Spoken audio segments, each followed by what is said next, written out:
Hello. ഈ story ബുക്കൊക്കെ കാണുമ്പോൾ നിങ്ങൾ വിചാരിക്കും നമ്മളിന്ന് ഒരു സ്റ്റോറി റീഡ് ചെയ്യാൻ പോകണം. പക്ഷെ അതൊന്നല്ല കേട്ടോ. നിങ്ങൾക്ക് ഇത് വെച്ചൊരു പുതിയ സുഹൃത്തിനെ ഞാൻ കാണിച്ചു തരാം. എല്ലാവർക്കും സ്റ്റിക്കേഴ്സ് ഇഷ്ടമാണെന്ന് എനിക്കറിയാം. നിറയെ പേർക്ക് സ്റ്റിക്കേഴ്സ് ഒന്നും വാങ്ങാൻ പറ്റത്തില്ല. പിന്നെ ബാക്കി ചിലരുടെ പരാതിയാണെങ്കിൽ വരയ്ക്കാൻ അറിയില്ല, കളേഴ്സ് ഇല്ല. അപ്പൊ ഇങ്ങനെ കുറച്ച് പരാതി ഉള്ളവർക്കുള്ള ഒരു പരിഹാരമായിട്ടാണ് ഞാൻ ഈ വീഡിയോ ചെയ്യുന്നത് കേട്ടോ.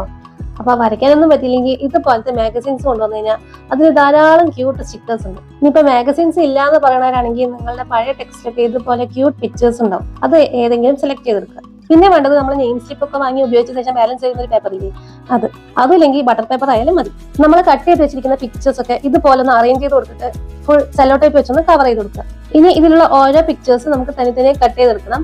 കട്ട് ചെയ്യുമ്പോൾ പ്രത്യേകം ശ്രദ്ധിക്കേണ്ട കാര്യം കുറച്ച് വൈറ്റ് പോർഷൻ വിട്ടിട്ട് വേണം കേട്ടോ കട്ട് ചെയ്യാനായിട്ട്. അങ്ങനെ നമ്മുടെ സ്റ്റിക്കേഴ്സ് ഒക്കെ ഏകദേശം റെഡി ആയിട്ടുണ്ട്. ഇനിയിപ്പം ഇത് വർക്കിംഗ് ആണോ എന്ന് കൂടി നമുക്ക് നോക്കാം കേട്ടോ. അതിനായിട്ട് ഞാൻ ഇതിലൊരെണ്ണം ഒന്ന് ഒട്ടിച്ച് നോക്കുന്നുണ്ട്. സംഭവം അടിപൊളിയാണ് കേട്ടോ. നമ്മൾ കടയിൽ നിന്ന് വാങ്ങുന്ന സെയിം ലുക്കാണ് കേട്ടോ ഇതിന്. ഇനിയിപ്പോ സ്റ്റിക്കേഴ്സ് വാങ്ങി ആരും പൈസ കളയണ്ട കേട്ടോ. ഇതുപോലെ നിങ്ങളൊന്ന് വീട്ടിൽ പരീക്ഷിച്ച് നോക്കുക. ഈ വീഡിയോ നിങ്ങൾക്ക് ഇഷ്ടമെങ്കിൽ ലൈക്ക് ചെയ്യുക, ഷെയർ ചെയ്യുക, കമന്റ് ചെയ്യുക, മറക്കാതെ ചാനൽ ഒന്ന് സബ്സ്ക്രൈബും ചെയ്യുക.